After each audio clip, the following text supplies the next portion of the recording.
I had everything people dream about. But if my father disappeared tomorrow, I would become nothing. That terrifying thought is what changed my life forever. I didn't grow up weak. I was trained to be weak. Every problem disappeared before it reached me. Every desire arrived before I earned it. I woke up every day inside a life that felt perfect, and never once asked myself who was paying the price for it. Welcome to Glaze English. Before this story continues, take a moment to subscribe to the channel.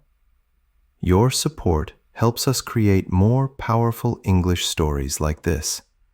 Stories that don't just teach you the language, but challenge the way you see your life. When I was young, I believed life was easy. Not because I was capable, not because I was disciplined, but because my father had money. Money was always there. It followed me like a shadow. It fixed every inconvenience before it became a problem. I never woke up anxious. I never asked what I would do in the future. I never felt pressure to become anything because everything had already been given to me. I woke up late. I ate in bed. I watched the world instead of participating in it. If I wanted to travel, I traveled. If I wanted new shoes, they were already on my feet. If I wanted the newest phone, I never even looked at the price. My father paid. That was the system. That was my reality. My friends talked about careers, about skills, about building something of their own. I laughed. Why would I work? Why would I struggle? In my mind, the future had already been solved. My father had done the hard part. I was just here to enjoy the reward. We ate in expensive places. We wore expensive things. We stayed out late, drove fast, wasted entire days without feeling a second of guilt. Life felt like a long vacation that never had to end. I never asked how my father built what he had. I never sat in his office. I never watched him work. I only showed up when I needed something. I saw the money, but I never saw the weight behind it. Looking back now, I understand what I could not see then. My life was full of comfort, but empty of strength. Full of pleasure, but empty of direction. I owned many things, but I was becoming nothing. I thought money was permanent. I thought comfort was normal. I thought effort was for other people. I did not know that every easy day was quietly stealing something from me. I did not know that a life without resistance slowly creates a man who cannot stand. And I did not know that the world I was living in was about to end. I thought that life would continue that way forever. But the morning my father asked me to sit down, something in the air already felt wrong. He didn't raise his voice. He didn't look angry. That was what made it heavy. He sat across from me, his hands folded, his eyes steady in a way I had never seen before. "You are not a child anymore," he said quietly. "And the life that is only comfortable will one day become very dangerous." I smiled, almost amused. "Father, I'm fine. I have everything I need." He shook his head. "You have everything because someone else carries the weight." One day, that weight may not be there. Then he stood up. Come with me. We drove in silence. The city moved past the windows, but for the first time, I was not looking through it. I was looking at it. People rushed across streets. Workers cleaned sidewalks. Vendors arranged small stands of fruit and bread. It felt like I had been living in this city my whole life without ever actually entering it. My father parked in a part of town I had never visited. The buildings were old. The colors were faded. The sidewalks were cracked. The air felt heavier, slower. He pointed to a man pushing a small fruit cart. He wakes up before sunrise, my father said. He stands here until his feet hurt. He goes home when the light is gone. Not because he wants to, because he must. The man's hands were rough. His clothes were worn. His face was calm but tired. He was not chasing comfort. He was protecting survival. We walked farther. My father stopped in front of a narrow shop. Inside, an elderly woman sat under a weak lamp, sewing clothes with slow, careful movements. She has been doing this almost her whole life, he said. No applause, no protection, just work. I watched her hands move. Needle, thread, cloth, again and again and again. I felt something tighten in my chest. These people did not look free, but they looked real. Their lives were not soft, but they were solid. Life is not gentle with everyone, my father said. Some people earn every breath they take, and you, my son, have never earned a single day. His words did not cut. They sank. For the first time, I felt the size of the space between who I was and the world I lived in. I had enjoyed a life built by hands that were not mine, and I had never even looked at them. We drove again. Neither of us spoke. When the car stopped, we were in front of his company. The building rose tall and silent. I had walked through its doors before, but only as a visitor, only as someone who took. Inside, the halls were alive. Phones rang. Shoes moved fast across the floors. Voices carried tension, focus, urgency. Everyone seemed to be going somewhere with a purpose I had never needed. My father led me into his office and closed the door. "Do you know what this place really is?" he asked. I shrugged. "Your business." He looked at me. "This is responsibility. This is pressure. This is where comfort is paid for." He paused, then placed a small notebook on the desk. "Tomorrow," he said, "you will come back, and you will work." I laughed, uncertain. "I don't need to work." He met my eyes. "You do, because one day I won't be here, and on that day, everything you think you have will disappear." For the first time in my life, I could not imagine tomorrow. And for the first time, I was afraid of who I was without him. The fear he planted in me that day did not leave overnight. It followed me into my first morning of work. My alarm rang while the sky was still dark. My body did not understand this hour. My mind tried to pull me back into the soft habits I had lived with for years, but something had shifted. I got up, dressed quietly, and walked downstairs without music, without my phone, without distraction. At the office, my father did not take me to his floor. He did not introduce me as his son. He handed me to a man with tired eyes and a sharp voice. "This is Mr. Williams," he said. "You work under him now." Mr. Williams did not shake my hand. He did not smile.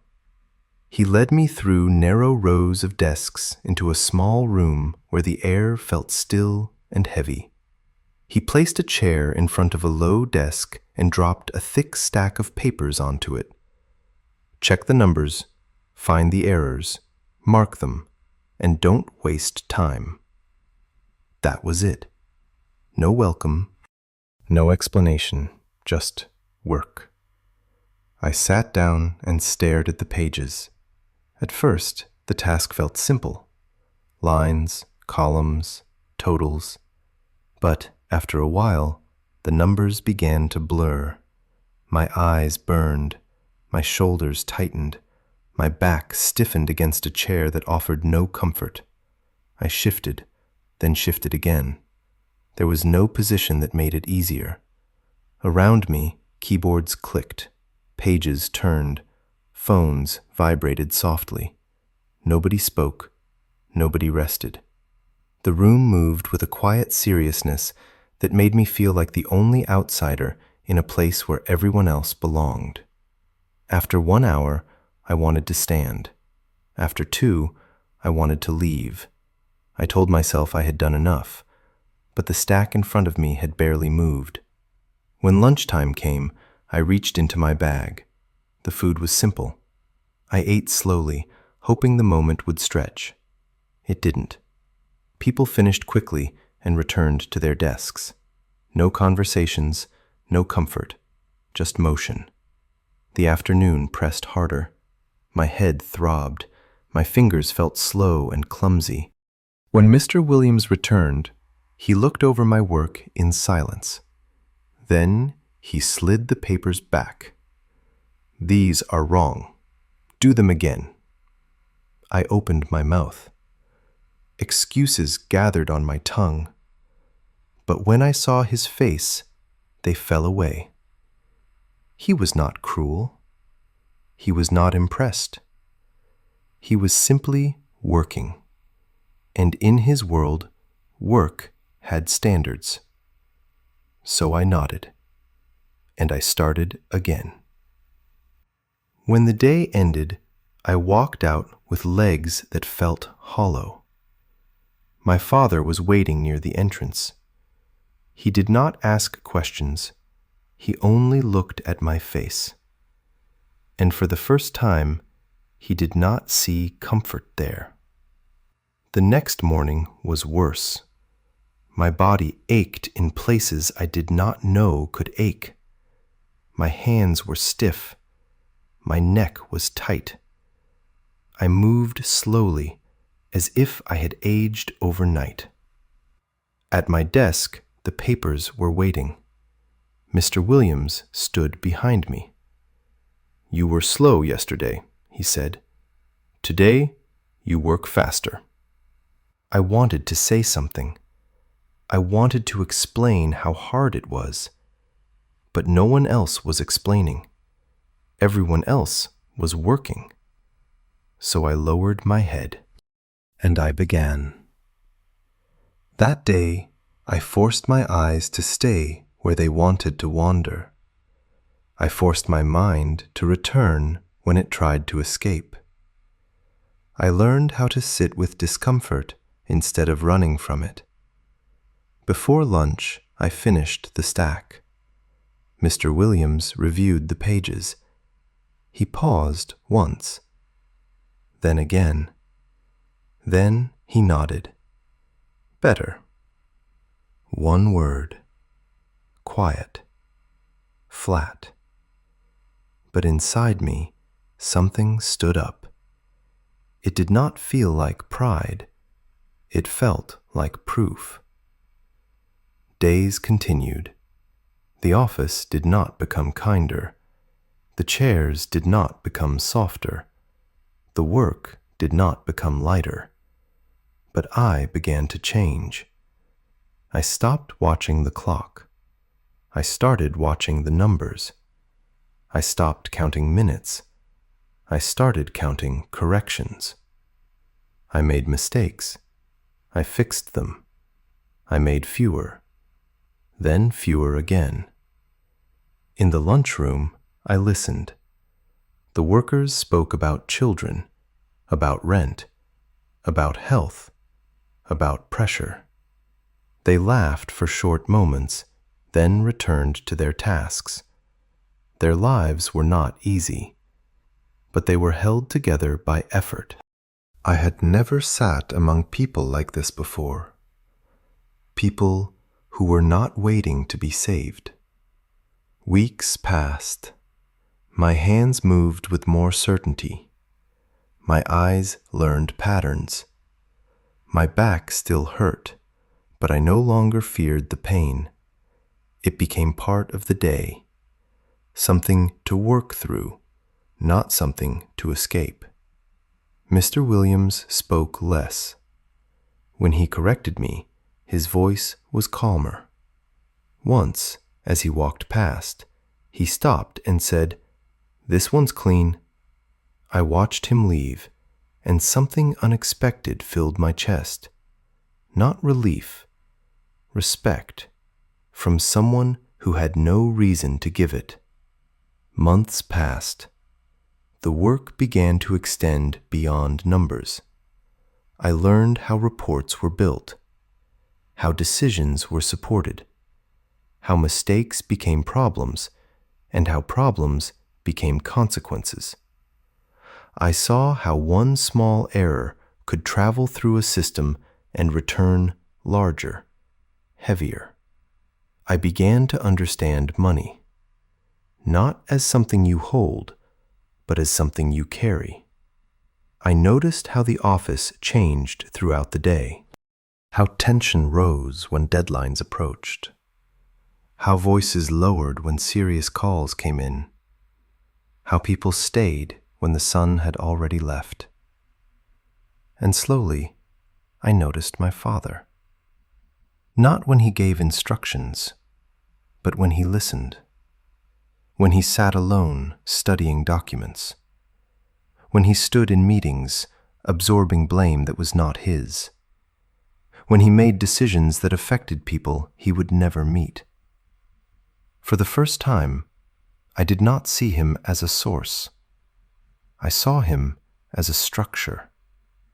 A man standing between chaos and stability. And for the first time, I understood that the life I had lived was not soft because the world was soft. It was soft because someone had been strong. And for the first time, I wanted to know how to become that kind of strong. Wanting to become strong was the first real desire I had ever chosen for myself.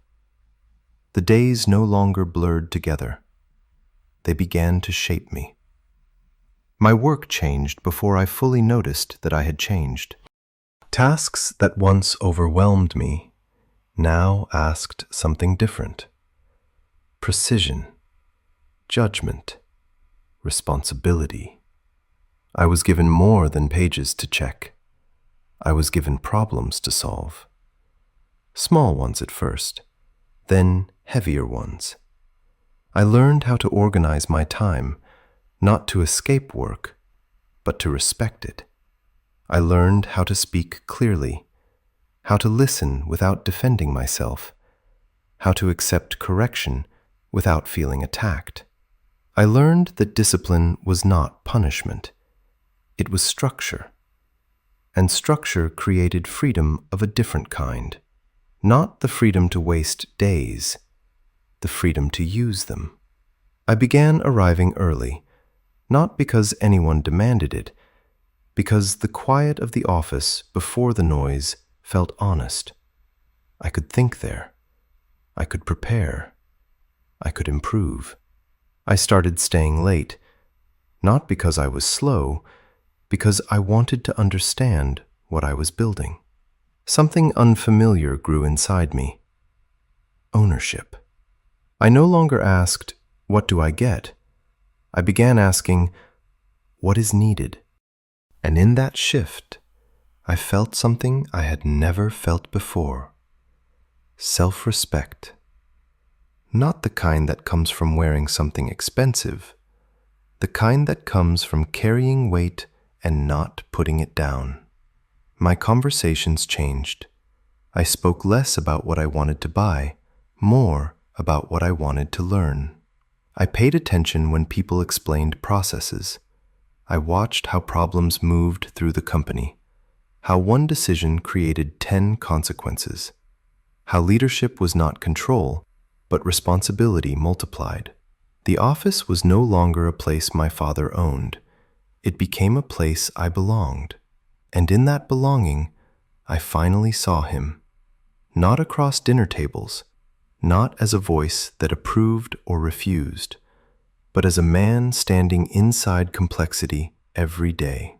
I saw how often he absorbed pressure without showing it, how carefully he chose words, how slowly he decided when others rushed. I saw how many mistakes stopped at his desk, how many risks ended with his signature. I realized something that changed the way I stood when he entered a room. He was not protecting money. He was protecting people, their work, their families, their futures. And I had been protected by him longer than I deserved. One evening, after most of the lights had gone out, he asked me to come into his office. He did not speak right away. He studied my face as if he were looking for someone he had lost. "You are different," he said. There was no pride in his voice. There was relief. I wanted to tell him everything, how hard it was, how afraid I had been, how alive I now felt inside that difficulty. But the words did not come easily. I only nodded. He reached into a drawer and placed a small key on the desk between us. "This belongs to you now." I looked at it, confused. "It's your office," he said. "Not a reward, a responsibility." The word did not scare me. It anchored me. He continued, "You used to live from what I built. Now you are learning how to build." That is the difference between being protected and being prepared. I closed my fingers around the key. It was light, but it carried a weight I recognized. Expectation, trust, risk. For the first time, something important had been placed in my hands, not because of who I was born to, but because of who I had become. That night, I did not sleep easily. My mind did not drift toward comfort. It moved toward questions, toward possibilities, toward problems I had not solved yet. I was no longer waiting for the future. I was stepping into it. And I understood something quietly, without celebration, without noise. The easy life had not been taken from me. I had outgrown it. And in its place, something far more demanding had begun. A life where the days would no longer be given. They would have to be earned. The next morning, I unlocked a door that had never been mine before, and for a moment, I simply stood there, listening to the quiet on the other side. My office was small. No large windows, no impressive furniture, just a desk, a chair, and space. But when I stepped inside and closed the door behind me, the air felt different. It did not carry comfort. It carried expectation. For the first time, I was not entering a place built to support me. I was entering a place where something would be expected from me. The days that followed were not easier. In some ways, they were harder. The work no longer ended with numbers. It began with people, with decisions. with consequences that did not disappear when the lights went out.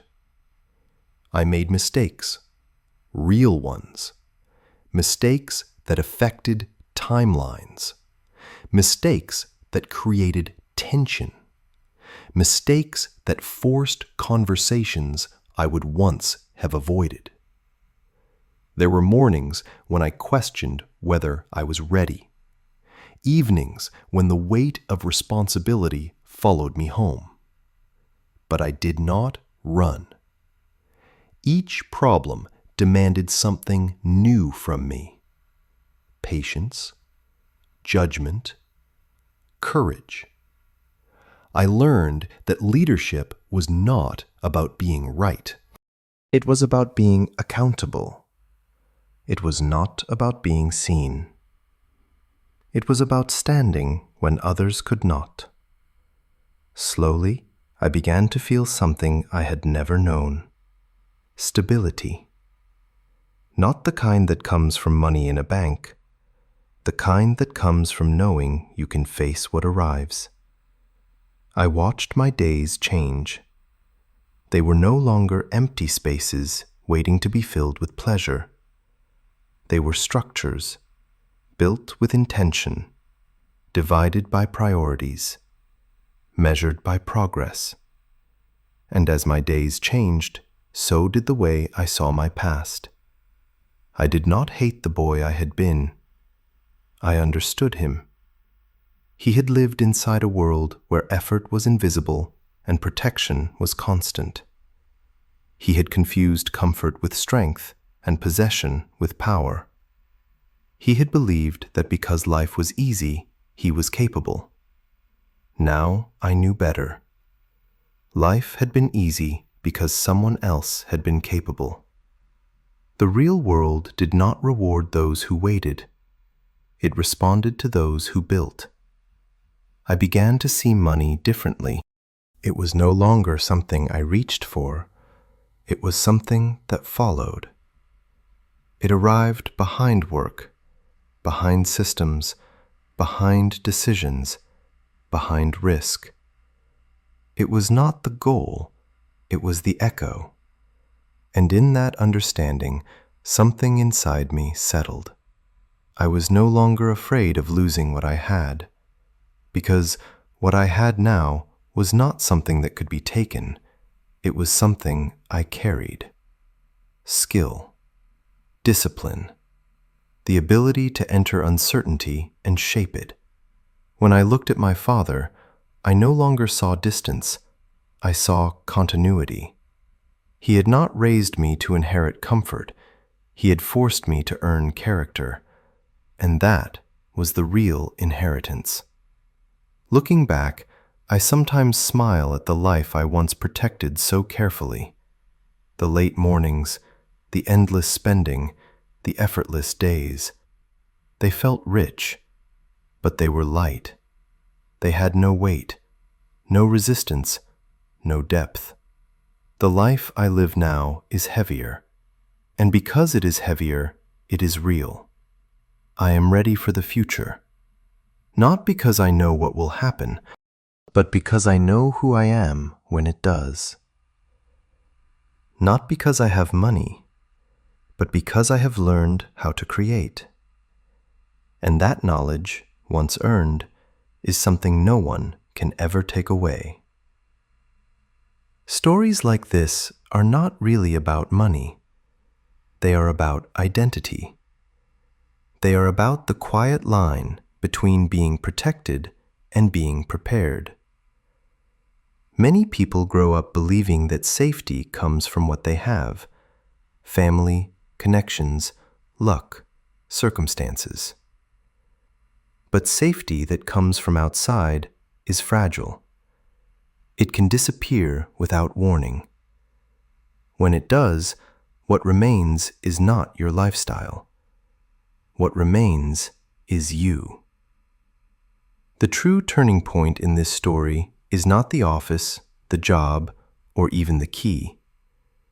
It is the moment the main character realizes that a comfortable life had slowly taken something from him: his ability to stand on his own. Effort had been removed. Responsibility had been delayed. And because of that, growth had been postponed. Work in this story is not presented as punishment. It is presented as structure, as a mirror, as the environment where weakness is exposed and strength is slowly built. The pain of effort is not the enemy. It is information. It shows you where you are fragile. It shows you where you must grow. And if you stay inside that discomfort long enough, it gives you something comfort never can: self-respect. The most powerful shift is not external. It is internal. The character stops asking, "What do I get?" and begins asking, "What can I carry?" That question changes everything. It turns life from something you consume into something you construct. It turns time from something you waste into something you invest. And that is why the ending matters. Being ready does not mean being rich. It does not mean having guarantees. It means having the ability to respond, to adapt, to build again if everything is lost. That is real security. That is real freedom. The deep lesson is simple but demanding. Your future is not secured by what you own. It is secured by what you can do. To apply this in your life today, start building skills that make you useful, not just entertained. Choose one area where you are weak and step into it on purpose. Accept small responsibilities and carry them well. Stop asking only what feels good and start asking what makes you stronger. Create days that produce something, not just days that disappear. Discipline will feel heavy at first, but over time, it becomes the foundation of confidence. What is one skill, habit, or responsibility you know you need to start building in your life right now? Please leave your answer in the comments so others can read your perspective and learn from it. And if this story made you think, consider subscribing to Glaze English. Your support helps us continue creating meaningful English stories that challenge the way we see life and ourselves.